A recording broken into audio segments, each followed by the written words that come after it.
Staff and Medical. medical, and anyone that's not covering you is most likely going to be covered soon if we can't stop this. The government started out, they haven't been telling the truth. We've got the documents that show that they've been planning to get every public servant vaccinated since back in February, right? And they had a lovely little strategy of encourage, expect, support and force. And so anyone that didn't obediently go on and do what they wanted at the start is now coming towards the enforced stage.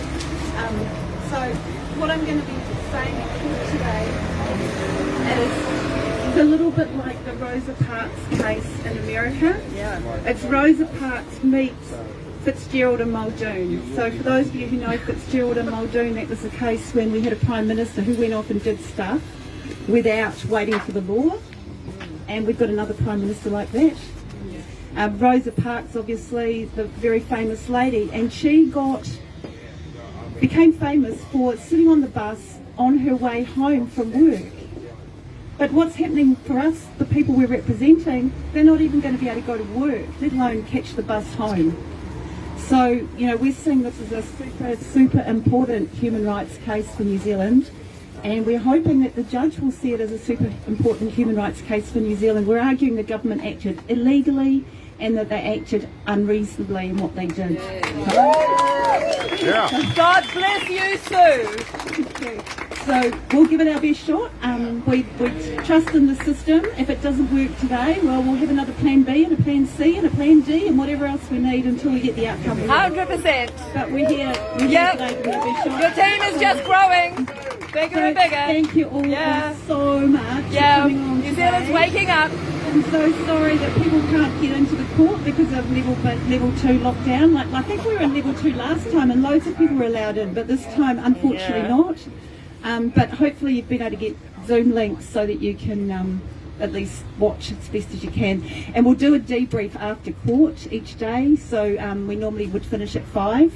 Well, Kirsten, I've just got to introduce the team. I forgot to introduce the team. I'm not used to having such a good big team. So Catherine here, who's come up from Oamaru, and Thank you, Kat. and Kirsten, who's come down from Tauranga.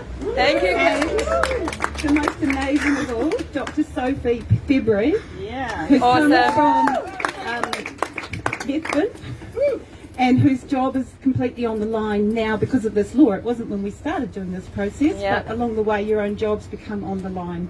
So it's getting more and more And meaningful. mine. Mine's gone. Whose job's on the line? Yeah. Yeah. And there's no law. We can't even see what the law says. And all these because they're people just watching. announcing it. Yeah. Yeah. So we're here. We're giving it our best shot, and we'll do a debrief after court today. Kirsten will come out at the breaks and give a bit of an update as well if anyone wants an update. And she's liaising with our clients who are down in Christchurch, all watching together down there. So they're a bit overwhelmed because they've obviously lost their jobs. They've been bullied for months. More and more pressure. They bravely worked all the way through the MIQ process, all the way through last year's quarantine, right on the front line, got PCR tested every week or every 2 weeks, never a positive PCR test, and all of a sudden on the whim of the government they lose their jobs. So you know, they're feeling pretty sick about the whole thing. You go get them, so. How many people are you representing? So there's 4 who are the plaintiffs or the applicants. But we've actually now, I think we're representing about half of the team of 5 million. Exactly. Ask them who they're going to replace them with.